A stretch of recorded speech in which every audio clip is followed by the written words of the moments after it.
les fessées, pour les gens de notre génération, c'est des choses qu'on a vécues sans que ça pose de grands problèmes,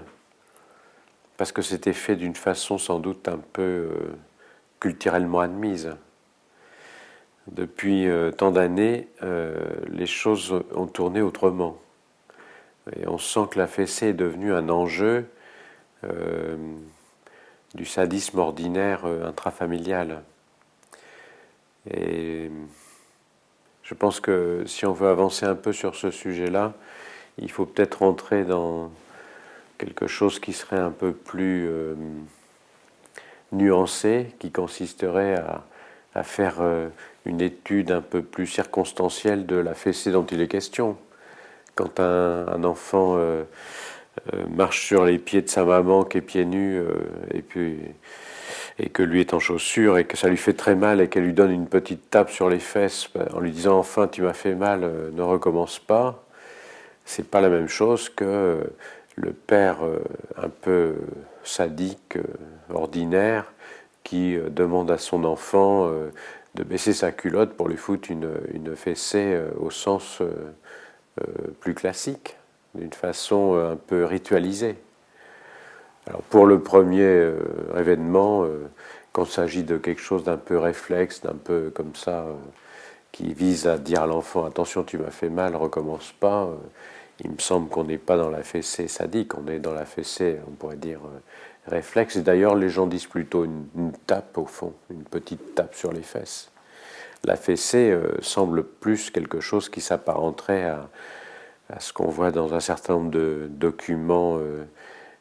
cinématographiques de l'éducation anglaise, par exemple. Je pense à un film comme If des années 68, dans lequel la fessée est quelque chose qui est d'un sadisme tout à fait forcené. Et évidemment, ce type de pratique-là est tout à fait à proscrire. Donc pour moi, il y a finalement la question est complexe puisqu'elle pose à chaque fois la question de savoir dans quel type d'ambiance se produit un acte comme celui-là. Mais en même temps, elle est assez simple parce que je pense que c'est pas du tout comparable. La fessée réflexe, aïe, tu m'as fait mal, tiens, recommence pas. Et puis l'organisation d'un scénario dans lequel, pour humilier un enfant qui aurait fait quelque chose de strictement interdit dans le règlement, on va lui demander de se mettre dans une position humiliante et on va lui prodiguer des menées sadiques qui sont tout à fait insupportables pour lui et pour le milieu dans lequel ça se produit. Donc je pense que si on s'en tient à cette opposition entre les deux types de comportements,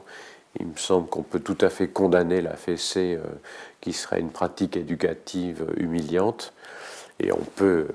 accepter que de temps à autre, un enfant qui a fait quelque chose qui fait mal aux autres se trouve un peu limité dans sa propension à pas faire assez attention aux autres par ce type de pratique-là. Je pense que à chaque fois, ce qui va compter, c'est peut-être la manière dont on peut, avec l'enfant, reprendre ultérieurement. Et peut-être que cet enfant se rende compte que les choses ne sont pas faites d'une façon sadique et humiliante, mais d'une façon limitante. Et je pense qu'au fond, dans toutes les pratiques éducatives, c'est peut-être ça surtout qui compte. C'est la manière dont on va pouvoir, avec lui, l'assurer du fait que, bien sûr, on a fait quelque chose qui est un peu limite dans certains cas, par exemple la tape sur les fesses, mais que c'est vraiment dans l'idée de le retenir de sa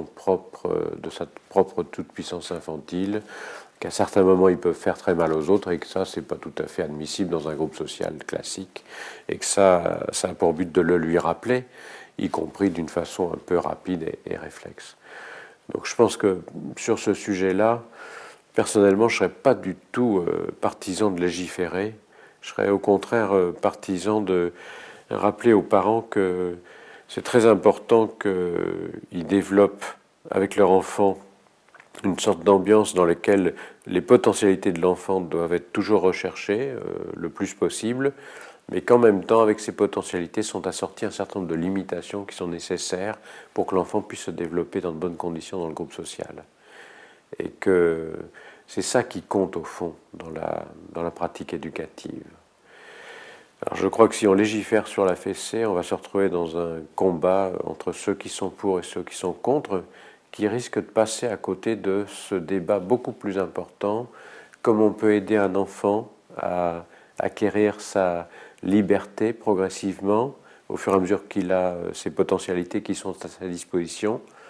mais en même temps que ses droits lui sont octroyés, il a à côté de ça des devoirs qui sont en rapport avec les limitations qu'on va lui demander de respecter par rapport à la vie sociale dans le groupe, dans la famille d'abord, et puis dans le groupe scolaire plus tard. Et je crois que c'est très important de ramener le débat sur cette question essentielle de l'éducation. Je pense que si on fait un grand débat conflictuel sur la fessée, on va se retrouver dans un débat qui simplifie par trop les questions essentielles qui sont sous ces éléments.